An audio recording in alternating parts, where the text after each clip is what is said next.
Bonjour, dans le psaume chapitre 51 qu'on a prié dernièrement, dans Prière inspirée, David est comme détruit suite au péché qu'il a fait, double péché avec Bathsheba, et en faisant tuer aussi son mari.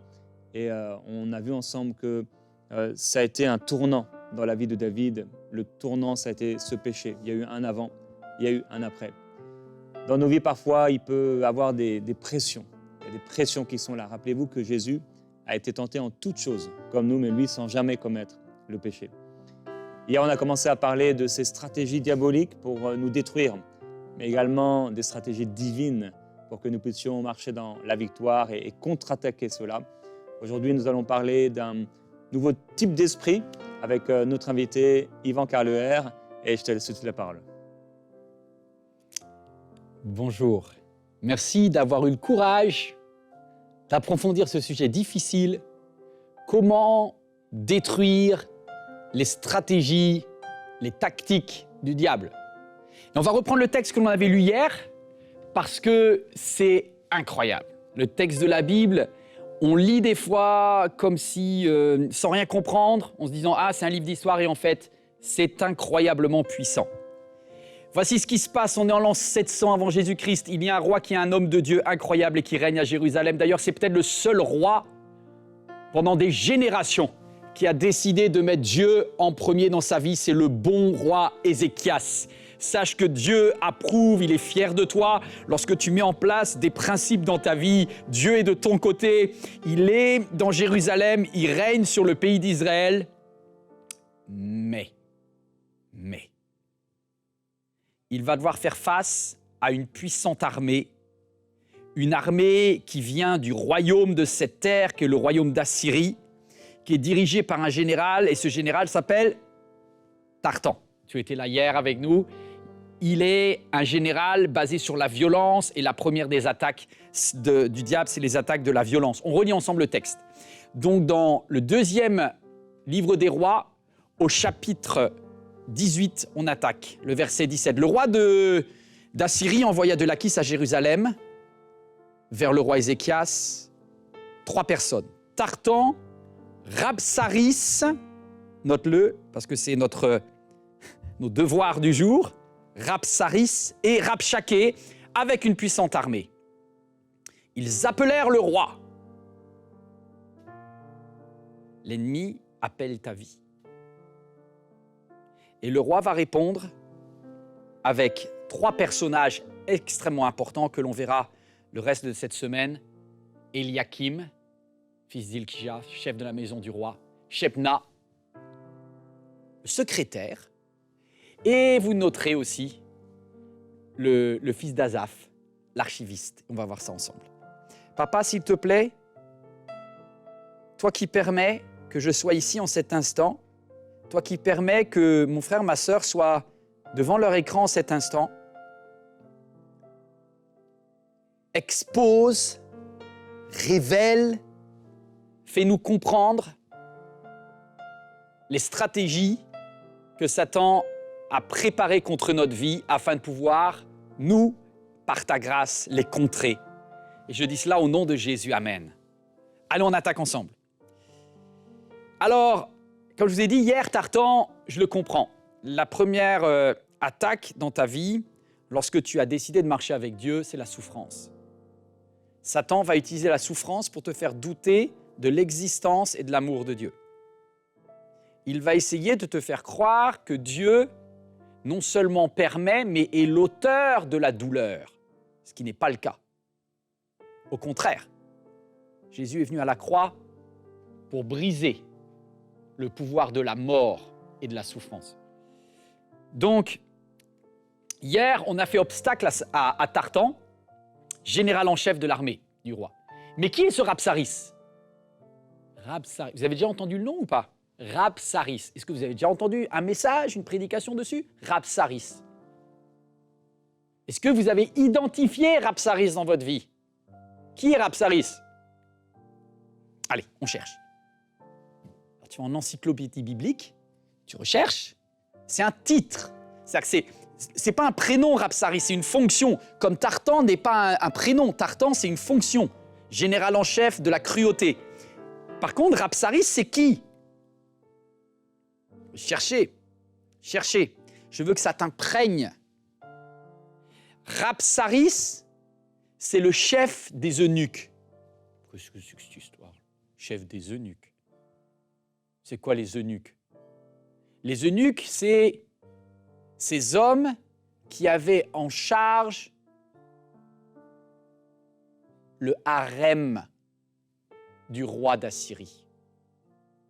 C'est-à-dire qu'il a envoyé le responsable de son harem. C'est-à-dire, vous savez, à Ninive, le roi baignait dans le sexe et les orgies en longueur de journée. L'impudicité, l'immoralité sexuelle étaient standardisées en masse. Le roi Sénachérib était un roi corrompu, pourri. Il avait détourné les règles du mariage et de la fidélité pour organiser des vols, des viols de ces jeunes filles qu'il amenait dans son harem à Ninive. Et c'était ce Rabsaris qui était en charge du boulot, de sélectionner les proies, de sélectionner les tentatrices que cette tordu de Sénachérib voulait convoiter.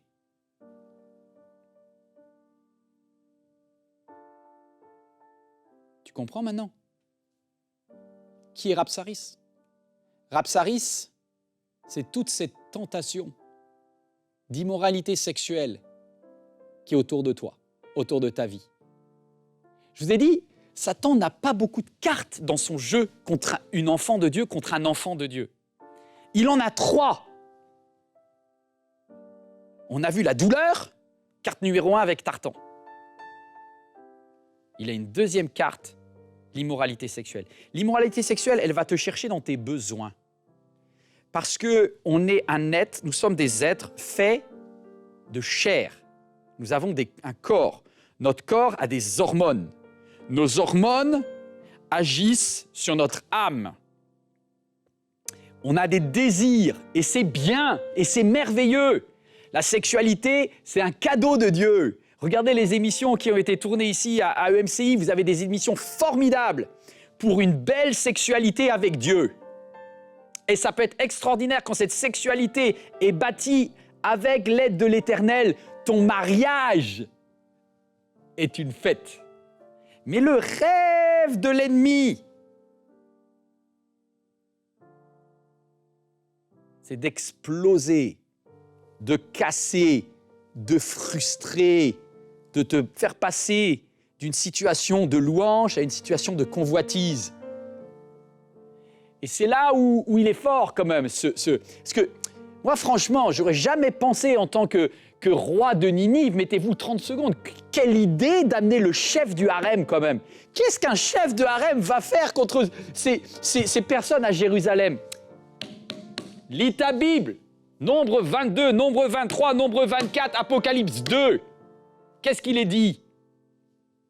On raconte l'histoire d'un homme tordu, nommé Balaam.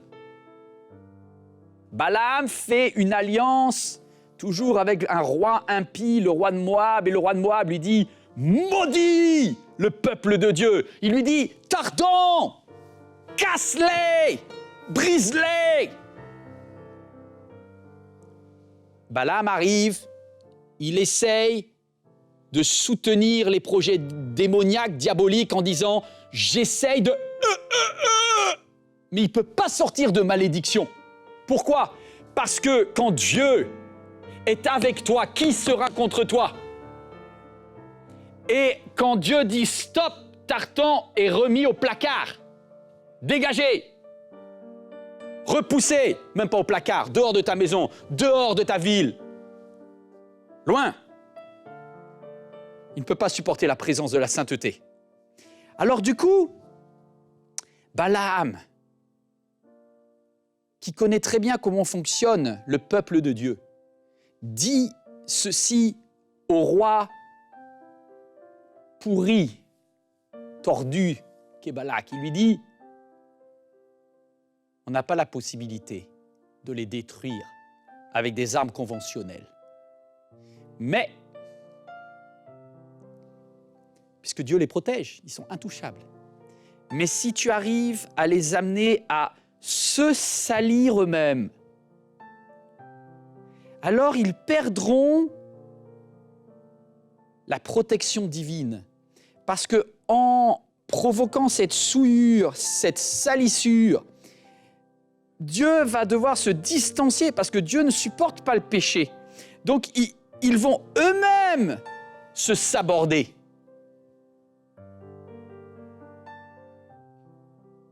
Waouh! Là, ça te parle parce que tu te dis, mais comment j'ai pas vu ça? Eh oui, votre adversaire, le diable, n'est pas seulement un lion, il est malin. Et si Tartan ne t'impacte pas, Rabsaris, c'est sa deuxième carte.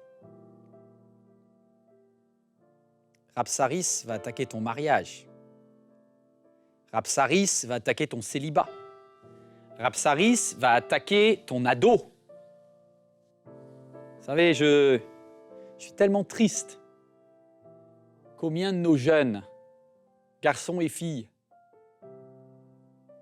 tu t'en rends même pas compte en tant que maman, luttent, sont accrochés, harponnés par soit des relations immorales, soit par de la porno, mais vraiment sale. Hein. En tant que maman, tu n'as même pas imaginé les choses qu'ils regardent. Est-ce que tu vas être en colère contre ton enfant? Ce n'est pas ça l'idée. Sauve-le de Rabsaris. Parle-lui. Va chercher ta fille. Tu dis, mais ma fille, jamais. Si ta fille aussi. Peut-être ton conjoint. Mais ce que tu ne comprends pas, c'est que lorsqu'un enfant de Dieu pêche, il est bouffé, rongé par la culpabilité. Donc ne viens pas vers cette personne qui est en train de se faire embarquer par Rabsaris avec une condamnation. Viens, va lui dire quelque chose. Dis-lui que Dieu a d'autres projets, des projets de paix, de bonheur pour lui, que la sexualité peut être merveilleuse, qu'elle peut progresser.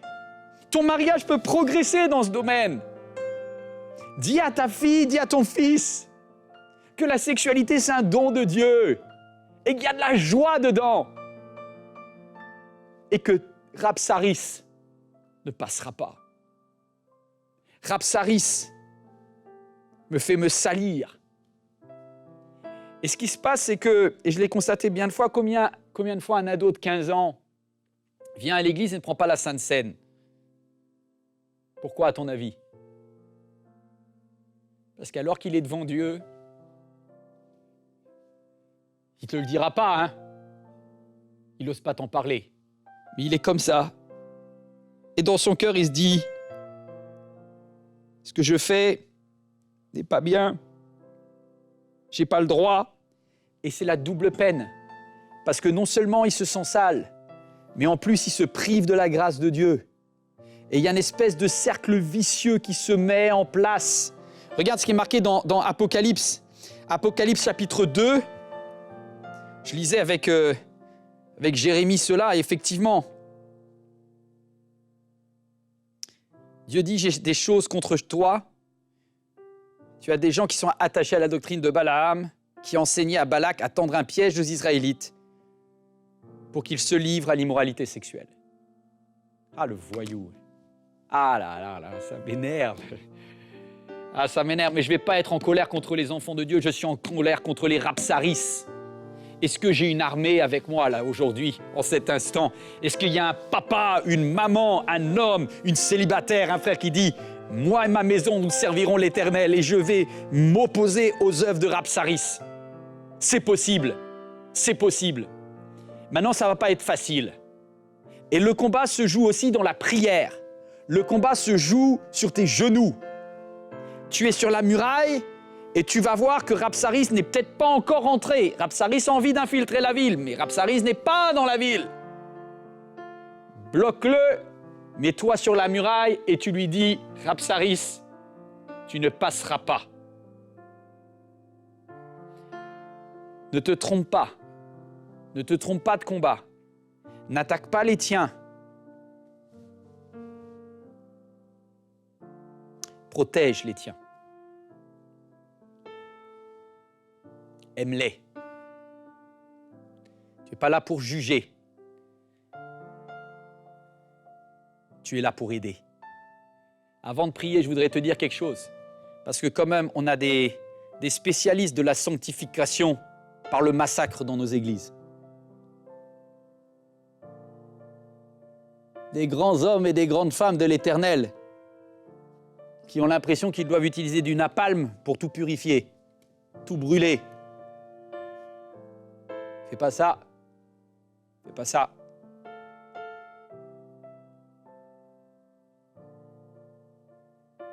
Père, lève une génération d'hommes et de femmes pour que la sexualité ait un épanouissement. Je te prie pour un mariage dans lequel mon frère ou ma sœur est rempli de frustration. Père, on veut t'en parler. Il faudrait qu'au temple de Jérusalem, on puisse dire « On peut mieux faire que ce rapsaris à l'extérieur. Voici comment la sexualité peut être sainte et belle. Dis à ton ado combien il y a des belles choses que Dieu a prévues pour lui. » Vous êtes prêtes, vous êtes prêts à vivre dans la sainteté? Pas une sainteté qui condamne et... Vous savez, j'aime bien cette phrase. C'est un pasteur qui me l'a donnée il y a quelque temps. Il me dit, et c'est une tellement belle phrase qu'il a mise, c'est « Dieu n'a pas envoyé Jésus pour condamner le monde. Ça m'étonnerait qu'il t'ait envoyé toi. » Alors, tu n'es pas là pour appliquer le jugement de Dieu dans ta maison. Tu es là pour empêcher Rapsaris de rentrer et tu es là pour dire « Je vous aime. Je suis avec vous. On va réussir ensemble. On va pardonner. On va donner une nouvelle chance. » Parce que Rapsaris a pris beaucoup de territoire. Rapsaris, dans cette histoire, il a eu le temps de conquérir une grande partie des villes. Mais il n'a pas pris Jérusalem. Et si tu regardes ce message et qu'il n'a pas pris Jérusalem, alors je vais prier avec toi parce que la ville sainte reste la ville sainte. On va prier ensemble. Ils ont tellement honte parce qu'en effet, ils sont liés par la pornographie. Et ils n'en parlent pas à leurs parents parce qu'ils sentent que ça va mal être reçu et ils n'ont pas assez de communion, d'intimité. Ils ont peur d'être jugés et ils se sentent vraiment mal déjà vis-à-vis de Dieu, vis-à-vis de leur conscience. Surtout, et vis-à-vis de leurs parents, parce qu'ils savent que si j'en parle à papa ou à maman, la honte va être encore plus grande, parce qu'en fait, il y a un espèce de jugement, comme tu l'as dit, de voilà, nous on est saints, nous on est ceci. Je voudrais d'abord prier pour ça, pour que, en tant que parents, il n'y a pas bien sûr que nos enfants qui sont touchés, mais il y a un tel ravage qui se fait en effet par Rapsaris, parce qu'il sait aussi que s'il entre dans la vie de cet enfant, de toute façon, les parents, ils n'en sauront rien. Parce qu'ils ne sont pas là, parce qu'ils n'écoutent pas, parce qu'ils jugent, parce qu'ils condamnent. Parce que des fois, ils sont ailleurs. Ils n'ont pas de discussion avec leurs enfants sur les choses profondes et importantes. Père, je veux prier pour ces parents. Eux aussi, ils ont besoin de ta grâce et ils ne doivent pas être condamnés. Et je prie pour un père, je prie pour une mère, Seigneur. La vie est surtout aujourd'hui tellement d'occupations, tellement de choses. Des parents qui passent leur soirée sur les réseaux sociaux, des parents qui passent leur temps. Ils sont là au repas, ils sont plus avec leurs enfants, ils sont sur leur téléphone, ils sont sur leur match de foot, leur télé. Et petit à petit, ils ne réalisent pas qu'ils ne sont plus présents. Ils ne sont plus là. Certains, c'est leur travail, c'est leurs amis. Ils sont au téléphone avec leurs amis pendant que leur enfant est là. Et c'est constamment comme ça. Il n'y a plus de communion, il n'y a plus de communication sur les choses importantes de cette vie. Et leurs enfants ont appris la sexualité d'une mauvaise façon à l'école, par des élèves, par des amis, par des professeurs qui disent n'importe quoi. Seigneur, ils ont besoin de toi, ces enfants, et ces parents ont besoin de toi. Et je te demande, s'il te plaît, Seigneur, ouvre les yeux, crée dans leur cœur vraiment que qu'ils puissent avoir une ouverture, une révélation. Il y a un tel danger. Comme le disait Yvan, il y a tellement de parents, tellement de mamans, et ne pourraient jamais se dire que leurs enfants ont regardé de la porno, mais on sait, les statistiques sont si terribles. Dès 9 ans, dès 8 ans, les enfants sont devant ça. Et je te demande, s'il te plaît, Seigneur, premièrement, de toucher les parents, afin qu'ils puissent se lever dans leur maison, se lever dans la prière, se lever et déclarer qu'ils serviront l'Éternel, eux et leurs enfants.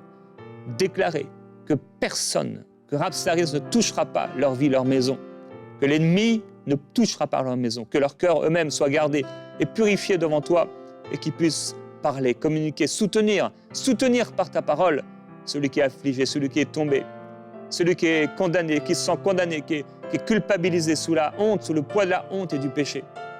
Ah, nous prions pour des enfants qui marchent avec toi et que les pères reviennent vers les fils vers les pères, afin qu'ensemble, à deux, 1 contre 1000, mais 2 contre 10 000, à 2, ils puissent détruire ces tactiques sataniques pour faire tomber. Au nom de Jésus-Christ. Amen. Amen. Je pense à une jeune femme qui est en train de regarder cette émission cet instant. Et tu as, après avoir longtemps hésité, accepté de démarrer une relation avec un homme marié. Tu voyais les années qui passaient, ton stress a monté, ton besoin de se sentir aimé, qui sont des choses légitimes. Et aujourd'hui, tu ne sais plus qui tu es. Tu es à la fois liée maintenant, attirée, amoureuse, et tu pleures tous les jours parce que tu te sens pas belle, tu te sens sale, tu te sens pas... Et tu te condamnes et tu te parles mal et tu te vois mal. Tu as même pensé au suicide. Tellement cette situation te détruit de l'intérieur.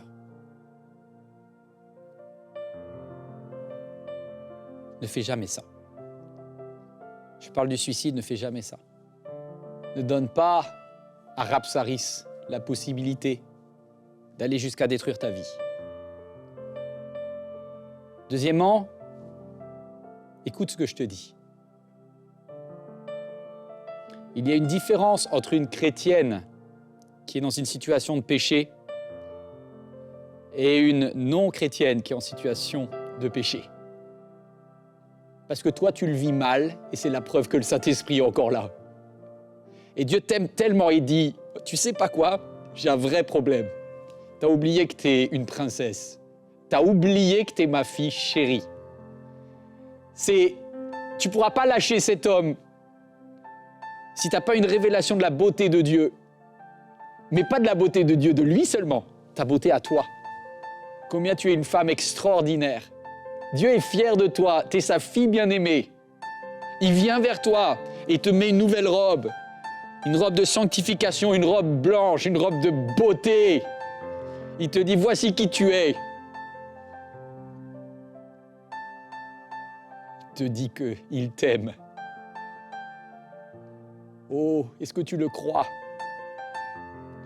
Oh, je ne sais pas si tu entends cette louange que j'entends. Même quand je me sens faible, oh oui, je sais. Oh oui, je sais. Je crois ce que tu dis de moi, papa.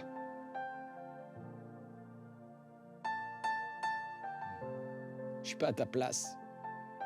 Je suis sur la muraille avec Jérémie et avec toute l'armée, des milliers de personnes qui en cet instant intercèdent pour toi. Courage, tu es magnifique. Reçois-le au nom de Jésus.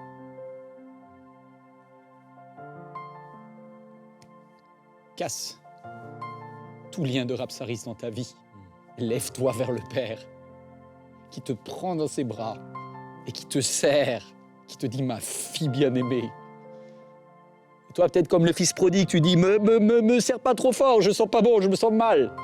Et Dieu dit « oh, ma fille est revenue, Elle est dans ma maison, elle a toujours été à moi, même quand elle était loin. Amen. Père, je prie pour ce frère, pour cette sœur qui est tentée depuis un moment par l'adultère. Il y a des pensées qui viennent. Ils voient des personnes, et des femmes, des hommes, et ils sont tentés. Il y a une beauté qui est là. Il y a des choses qui attirent, et dans leur cœur, ils sont poussés comme une impulsion, ou quelque chose qui les attire comme un aimant vers cette personne. Il y a une séduction, un esprit. C'est vraiment un esprit de séduction qui est là et qui essaie de pénétrer dans leurs pensées pour leur mentir et leur faire croire d'un avenir encore plus beau avec cette personne. Et lié à la sexualité, à du parfum, à des choses, des sous-vêtements, des façons de s'habiller. Et tout ça, ils sont attirés. Il y a cet esprit qui est là et qui travaille pour les amener là-dedans. Et ça se fait petit à petit. Et le Seigneur veut te dire, mon frère, ma sœur, que le diable, cet esprit, travaille patiemment. C'est patiemment. Il prend le temps. 1 jour, 2 jours, 1 semaine, 1 mois. Et si tu ne fais pas attention et que tu acceptes ces pensées et que ça entre, petit à petit, et au bout d'un moment, tu es plus vigilant, peut-être parce que tu as laissé ta communion avec le Seigneur, tu ne prends plus le temps. Et petit à petit, c'est comme un soldat qui entre. Un deuxième soldat, un troisième soldat, un quatrième soldat. Au point où tu es peut-être même devenu obsédé. Certains d'entre vous, vous êtes obsédés par ça. Et vous sentez à l'intérieur, c'est comme si ça va exploser. Vous ne savez pas comment faire et comment vous sortir de là. Vous sentez que vous allez le faire et vous avez même rêvé des choses comme ça. Vous voyez dans cette situation d'adultère. Et là encore, c'est cet esprit de rapsarisme. Et vous avez besoin aujourd'hui de vous lever dans votre autorité et de déclarer « Je serai saint, je suis saint car le Seigneur est saint. Je suis saint et je suis pur car le Seigneur est pur. » Ce combat, il ne sera pas gagné par votre force intérieure, par votre force d'intellect ou de persuasion ou de force de caractère, par la parole de Dieu. Ce sera par la parole de Dieu. Ce sera par la parole de Dieu. Et Père, je prie maintenant pour mon frère et ma sœur. Je te demande, s'il te plaît, une seule parole de ta part, c'est suffisant. Devant le diable, tu as dit une parole. Tu as dit, il est écrit. Je te demande, s'il te plaît, de leur donner à eux leur il est écrit. Pour un, ça peut être ce verset qui dit, vous serez saints car je suis saint. Pour d'autres, ça peut être d'autres passages de ta parole, d'autres versets, d'autres paroles. Ta parole est vivante. Et je te demande, s'il te plaît, qu'ils puissent tomber sur ce passage, recevoir ce passage par ton esprit de puissance. C'est une épée tellement forte, un bouclier aussi, tellement fort. Merci parce que tu les gardes. Tu les gardes, tu les gardes. Père, je prie qu'ils mettent la crainte de Dieu devant leurs yeux. Entre leurs yeux et entre cette personne, que la crainte de Dieu soit placée entre les deux, au nom de Jésus-Christ. Et que cette crainte de Dieu leur permette à ce projet d'échouer et leur permette à eux de continuer de marcher dans ce qu'ils sont, saints, purs, fidèles. Ils sont fidèles, ils sont justes. Ils marcheront avec toi toujours dans ce vêtement blanc, oui, cette tunique blanche de la sainteté et de la pureté. Ils ne tomberont pas au nom de Jésus-Christ. Amen. Merci Seigneur. Amen. Tu as tout ce qu'il faut. Il est avec toi, il est pour toi, il n'est pas contre toi. J'ai juste à cœur de te dire si ce thème te travaille parce que tu as reçu comme un mot de Dieu aujourd'hui. Tu peux également aller sur Église MLK, j'ai eu un message, une révélation de Dieu, peut-être pour toi, ça s'appelle « Le démon voyageur ». Et ça explique ce que vient de dire Jérémie, parce que c'est vraiment un esprit contre lequel tu fais face. Il y a quelque chose qui t'attire là, c'est plus fort que toi, comprends le plan de Dieu, tu as tout ce qu'il faut, il est là. Amen. Donc tu peux aller sur YouTube et tu as juste à taper « Le démon voyageur », tu vas tomber sur la chaîne YouTube d'MLK et pouvoir regarder ce message. Et aussi, parle-en au Seigneur, mais aussi parle-en à ton épouse, à ton époux, quand le combat devient trop fort, ou trouve un frère, une sœur, bien sûr du même sexe que toi, avec lequel prier ton pasteur, pour que tu ne sois pas seul dans ce combat. Que toute chose soit mise à la lumière, c'est ainsi aussi que Rapsaris, il est tout à coup sans force, parce qu'il est mis à la lumière, et il est dénudé, il n'a plus de force, ses armes tombent à terre. Merci beaucoup. Vraiment très très fort comme message et très important Aujourd'hui, on en a besoin. Que ça vous bénisse, partagez ce message autour de vous et on va se retrouver demain pour une nouvelle Troisième, émission. Rabshakeh. Rabshakeh. Ah, il est tordu aussi. Hein. On va se Encore retrouver un autre.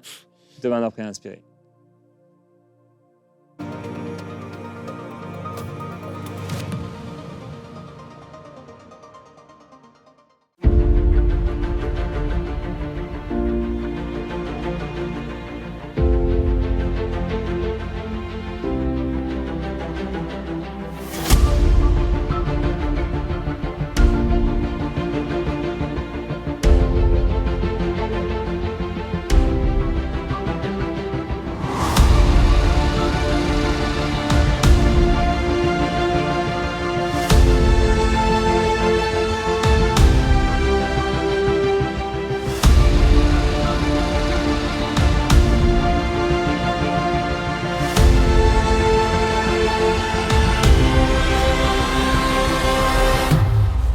Dès maintenant, faites partie des 20 000 partenaires mensuels qui porteront la vision d'EMCI et qui l'amèneront encore plus loin. Pour faire votre don, rendez-vous sur emcitv.com/20 000.